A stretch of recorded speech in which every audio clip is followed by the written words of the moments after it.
Bom, pessoal, agora a gente vai fazer algumas questões bem direcionadas ali para o campo dos direitos humanos. A gente já sabe que tem essa convergência entre direitos fundamentais e direitos humanos, mas a gente ali fica um pouco mais esperto quando a gente identificar essas questões.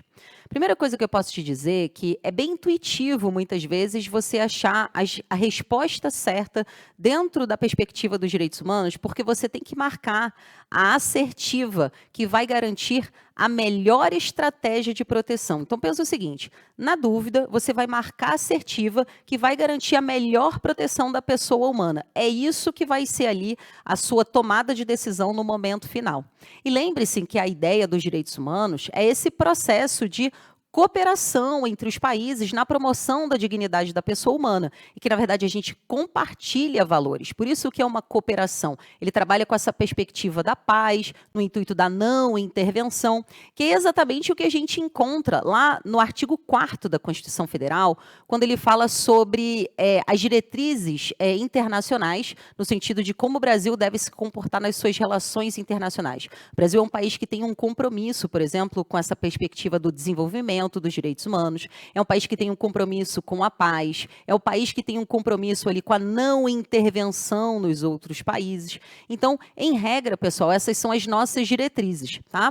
Vamos agora fazer as questões de direitos humanos para ver como a gente se desenvolve aqui. Vamos lá.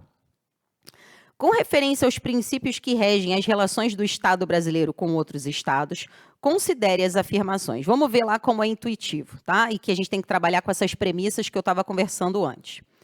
O princípio da defesa da paz e o princípio da solução pacífica da controvérsia internacional estão relacionadas ao reconhecimento do direito à paz na medida em que buscam garantir a paz de toda a coletividade. Coerente, não é? Bacana? Super.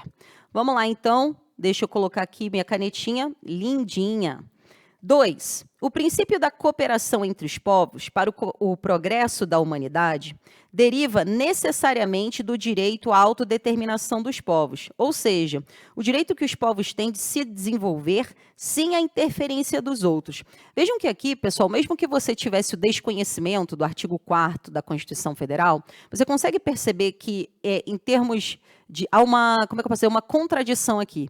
Se eu estou falando de cooperação, significa que é um momento de quê? De troca. Então, ele misturou duas características. Uma que é o direito à autodeterminação, que é o direito ali da preservação da sua soberania.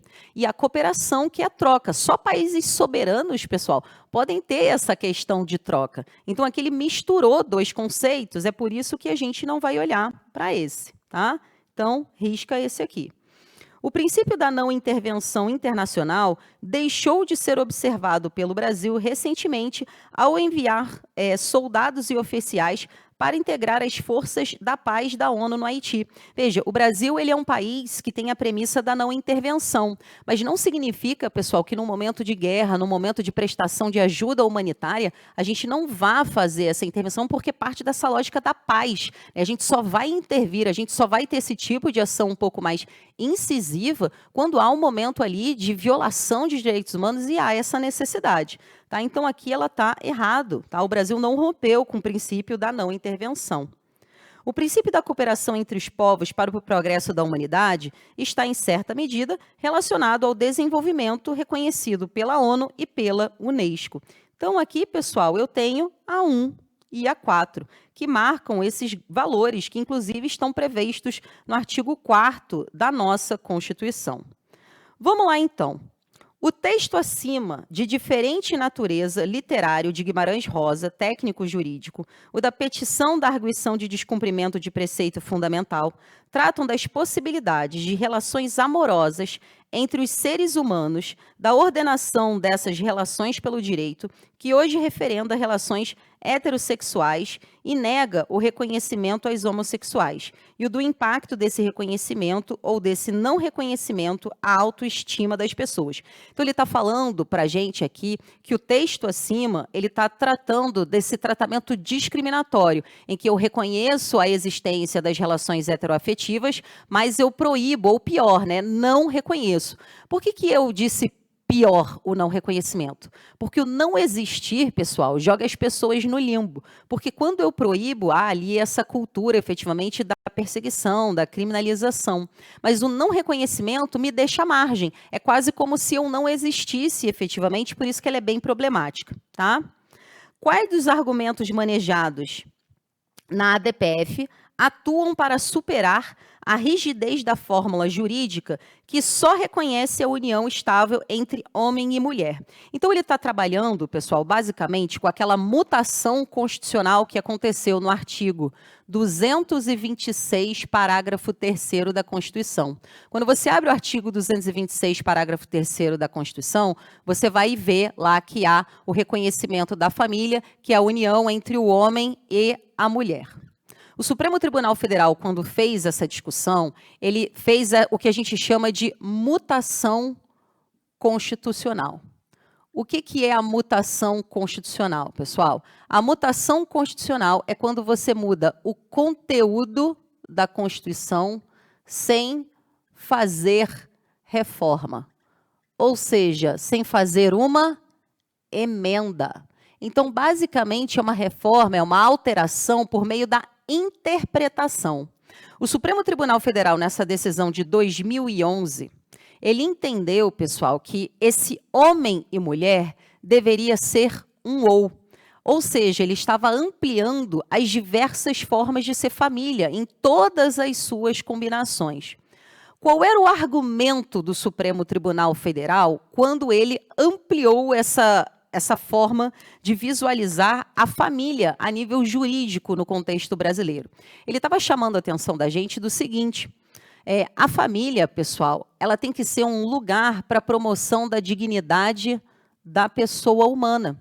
Porque lembra como a gente já viu, todo direito fundamental, na verdade, é uma forma de potencializar a dignidade da pessoa humana.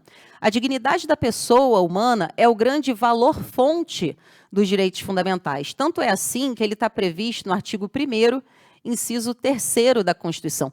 Todo e qualquer direito fundamental visa potencializar a dignidade da pessoa humana. Inclusive, posso te dizer o seguinte, na dúvida, na hora da prova, apareceu ali alguma coisa que você não entendeu e apareceu uma resposta com dignidade da pessoa humana, eu tenho quase certeza que, se for para potencializar a dignidade da pessoa humana, ela é a sua resposta, porque é dela que deriva. Esse é o desdobramento.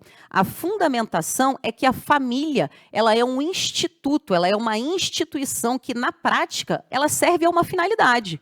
Qual é a finalidade da família? Potencializar a dignidade da pessoa humana. A composição da família, pelos olhos da Constituição Federal, como foi reconhecida nessa decisão do Supremo Tribunal Federal, ela não é feita pela combinação de quem está lá dentro. Não é isso que delimita o que é uma família, se é um homem ou uma mulher. É, na verdade, a potencialização da dignidade da pessoa humana.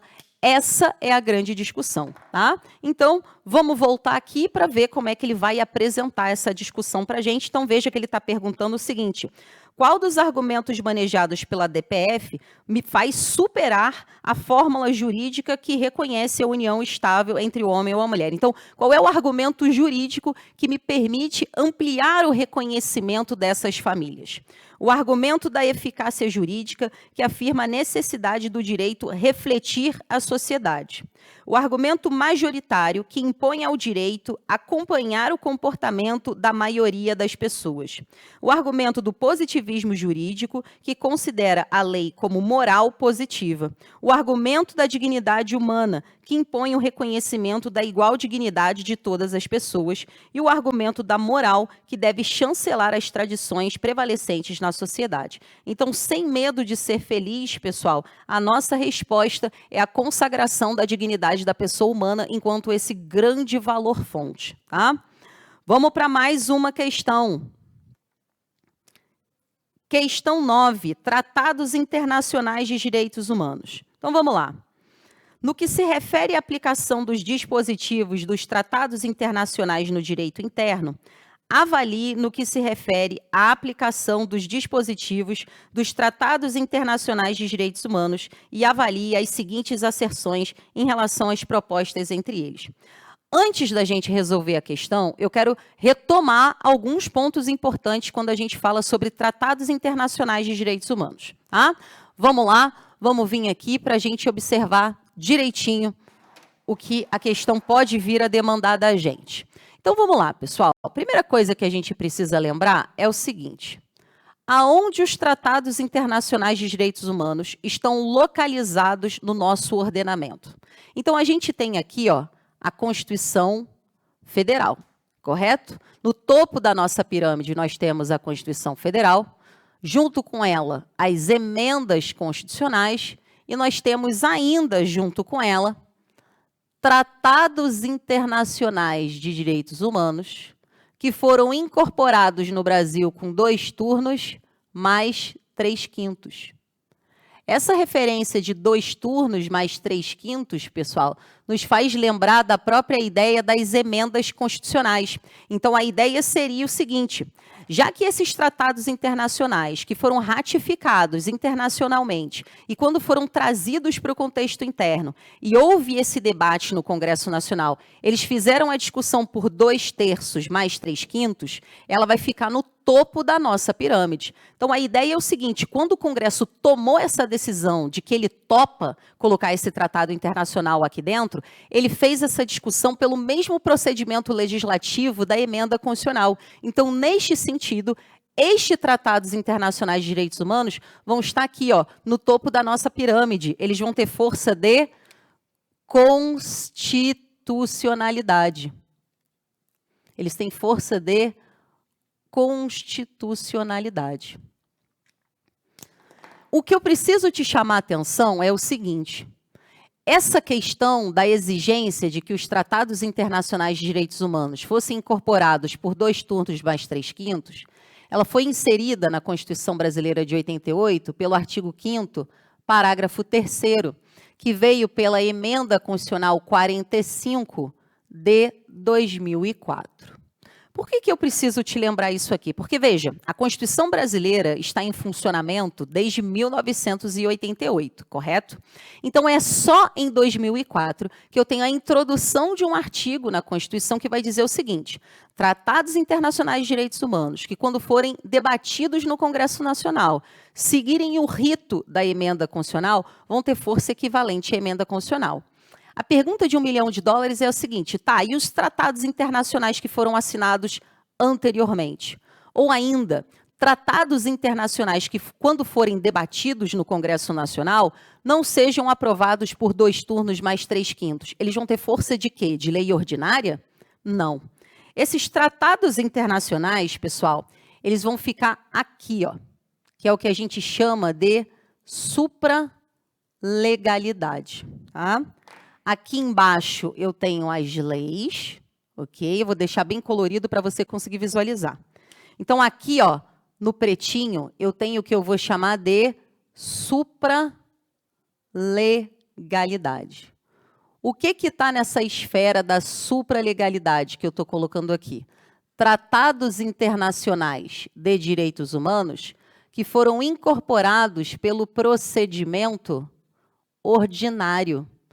Júlio, o que você está chamando de procedimento ordinário? Eu estou te dizendo o seguinte: esse Tratado Internacional de Direitos Humanos, quando ele foi incorporado no Brasil, ele não passou pelo rito da emenda constitucional 2 turnos mais 3/5, mas passou pelo procedimento ordinário, que é o procedimento da lei ordinária, que é quando o Congresso Nacional debate em um único turno e ali com um quórum de maioria simples, maioria relativa.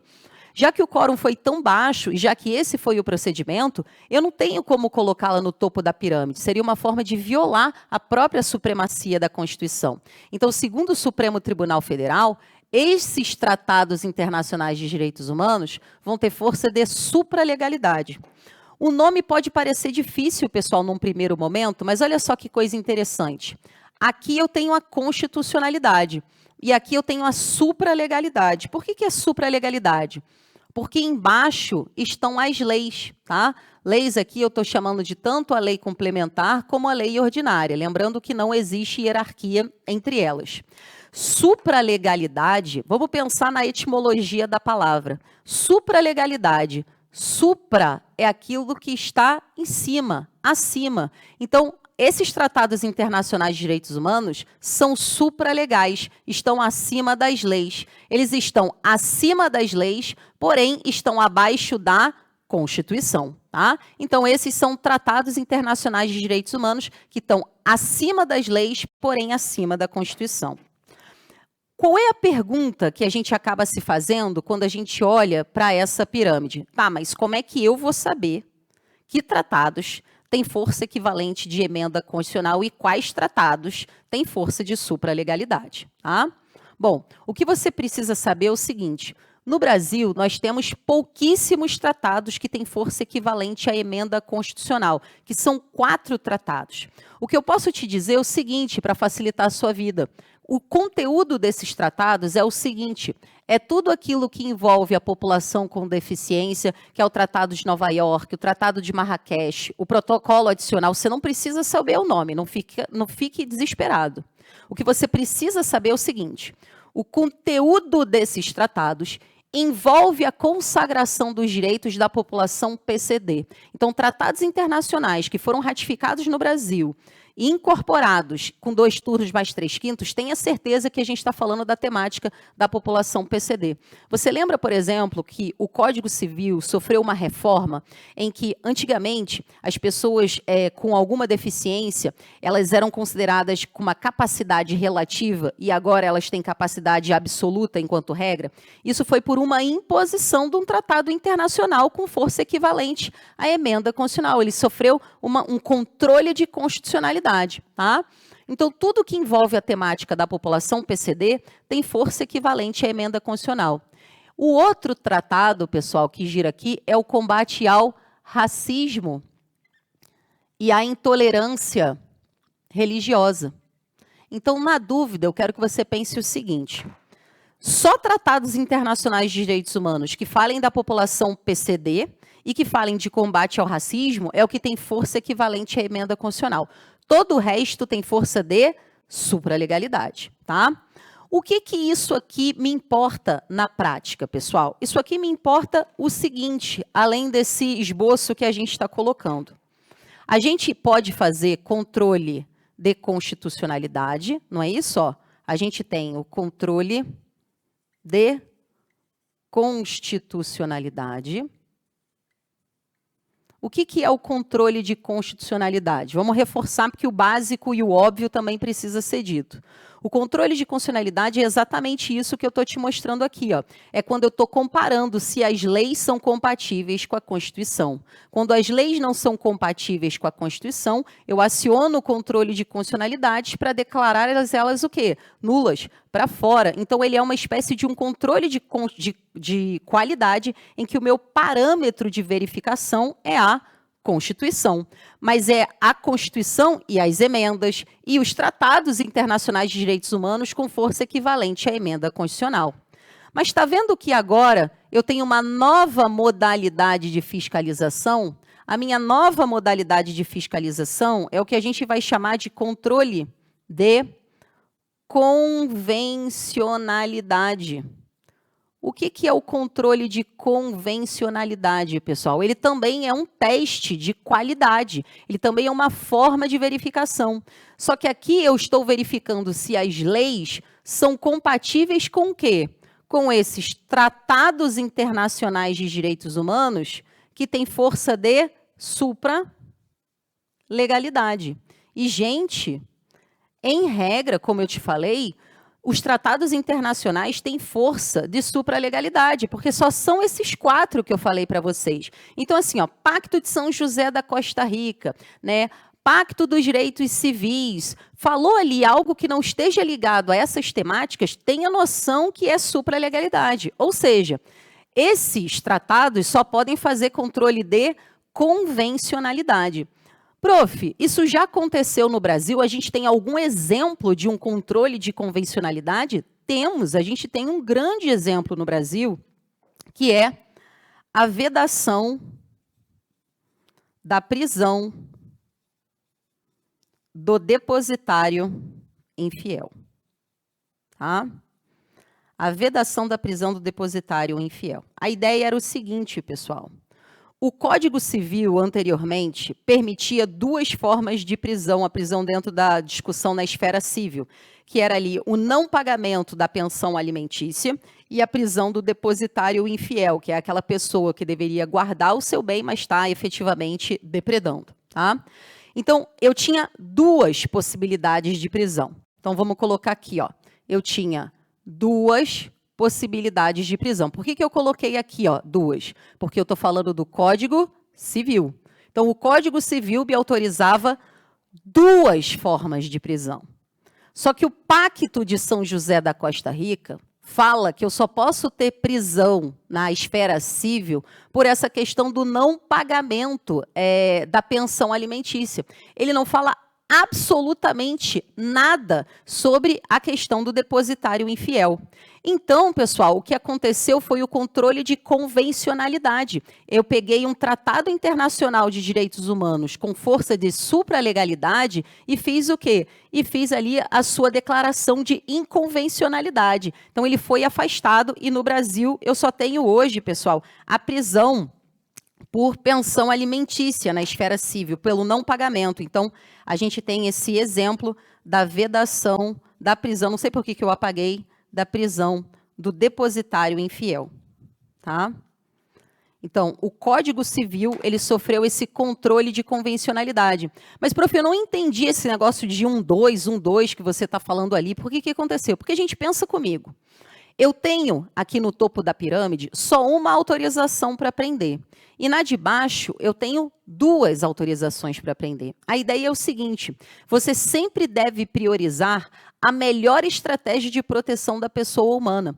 Quando eu amplio o número de possibilidades de prisão, essa intervenção, o uso do poder de punir do Estado, pessoal, isso aqui é ruim para a dignidade da pessoa humana. Então, é nesse sentido que o 1 é melhor que o 2. É nesse sentido que eu fiz o controle de convencionalidade, em que eu afastei a modalidade da prisão do depositário infiel, que inclusive virou uma súmula vinculante, que é a súmula vinculante 25, tá? Então, o Supremo Tribunal Federal, no intuito, inclusive, de afastar qualquer dúvida de que não haveria a prisão do depositário infiel, ele chancelou ali a súmula vinculante 25.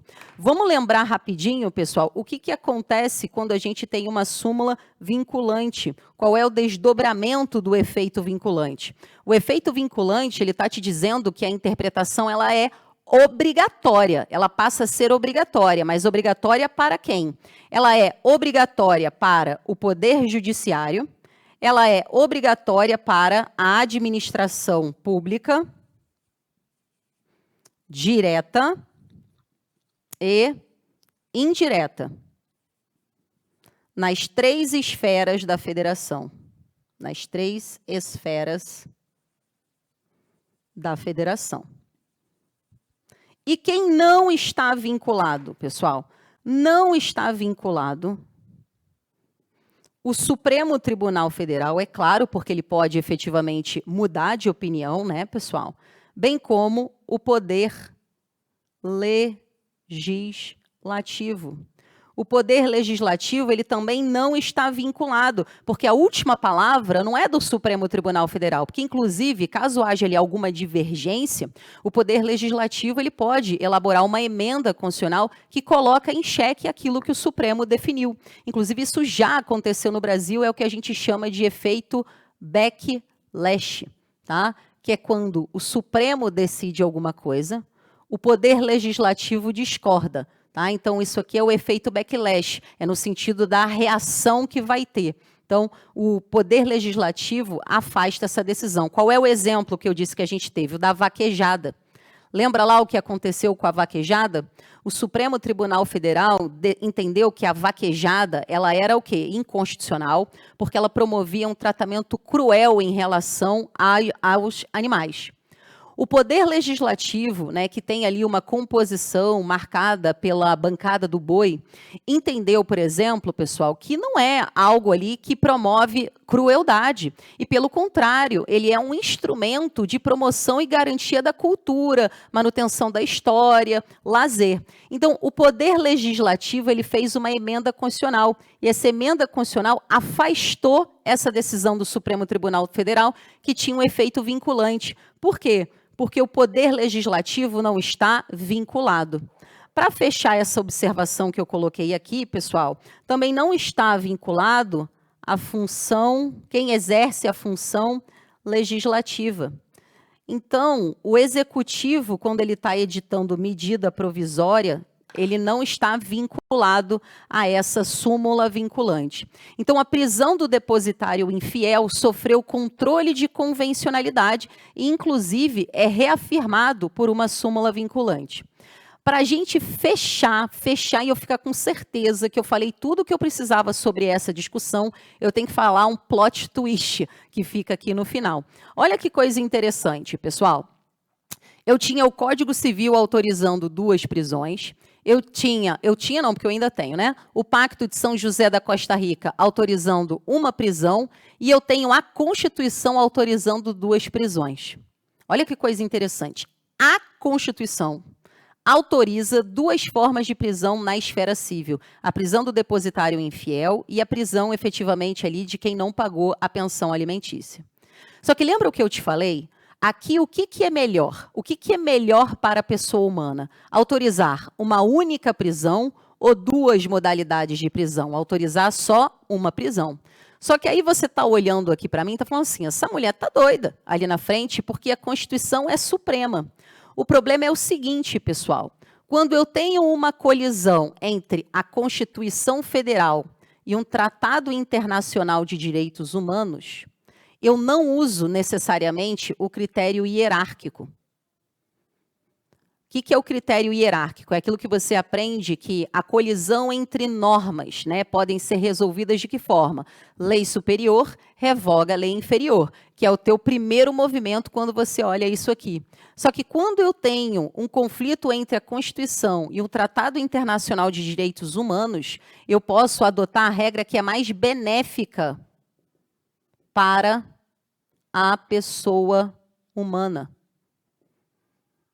Esse, na verdade, é o critério de resolução de conflito. É igual o indúbio pro réu do direito penal. Aqui, quando você tem um conflito entre Tratado Internacional de Direitos Humanos e a Constituição, o critério não é o hierárquico, é o critério do na dúvida em benefício do réu. É por isso que hoje no Brasil, mesmo com esse artigo lá na Constituição, eu tenho a possibilidade de só ter uma modalidade de prisão. Não é à toa que o Supremo Tribunal Federal fez essa súmula vinculante, inclusive ali para sedimentar qualquer dúvida. Agora sim que a gente fez esse voo, vamos aqui para a nossa questão, tá? Vamos lá. Aqui, ó, vamos lá. No que se refere à aplicação dos dispositivos dos tratados internacionais no direito interno, avalie as seguintes asserções e a relação proposta entre eles. A recepção da Convenção Americana sobre os Direitos Humanos, o Pacto de São José da Costa Rica, pelo ordenamento jurídico brasileiro, acarretou, me perdi aqui, gente, eita, meu Deus, o TDAH bateu com força, vamos lá. Acarretou impedimento legal à prisão civil do depositário infiel. Lembra lá o que a gente falou? Essa discussão veio pelo Pacto de São José da Costa Rica. Deixa eu pegar aqui a minha caneta. Então, a letra A é... A letra A não, inciso primeiro, ele é verdadeiro. Nossa, minha caneta hoje tá, gente, bem ruinzinha. Até parece que eu tô com uma caneta de verdade, tá? Então, a 1, ela é verdadeira. A 2, a previsão constitucional para a prisão civil do depositário infiel foi revogada por força do status normativo supralegal dos tratados internacionais de direitos humanos subscritos pelo Brasil. Então, veja o seguinte, pessoal, o que houve foi aquele controle de convencionalidade. Ele está dizendo o seguinte, a previsão constitucional para a prisão do depositário infiel foi revogada. Eu não posso pegar um tratado internacional, pessoal, de supralegalidade e revogar, pelo amor de Deus, a Constituição. Lembra o que eu te falei? Aqui eles continuam existindo, mas a gente resolve essa questão ali pelo critério do em dúvida em favor da pessoa humana, né? Que é o critério pro homine, a título de curiosidade. Então, ela não foi revogada, ela permanece lá. Eu não trabalho com esse princípio hierárquico. Então, eu posso dizer que o primeiro está certo e o segundo está errado. Então, eu tenho ali a letra C como resposta. Vamos lá. Então, a letra C enquanto resposta, tá? Vamos para a nossa próxima questão. Vamos lá. Próxima questão, pessoal. Considerando o texto e as normas que disciplinam o sistema penal, processual penal no Brasil, avalie as informações a seguir. Vejam, pessoal, que mesmo sem a gente ter lido o texto, provavelmente a gente tem a capacidade de resolver essa questão. E lembra lá que, na dúvida, a gente sempre garante a assertiva que vai garantir a melhor estratégia de proteção. A realização dos direitos humanos não deve ser preocupação do direito penal. Acho que a gente já parou de ler aqui, concorda comigo? Né? O direito penal, mais do que todo mundo, é quem deve se preocupar efetivamente ali com os direitos humanos, uma vez que o direito penal é uma autorização do poder de punir do Estado. 2.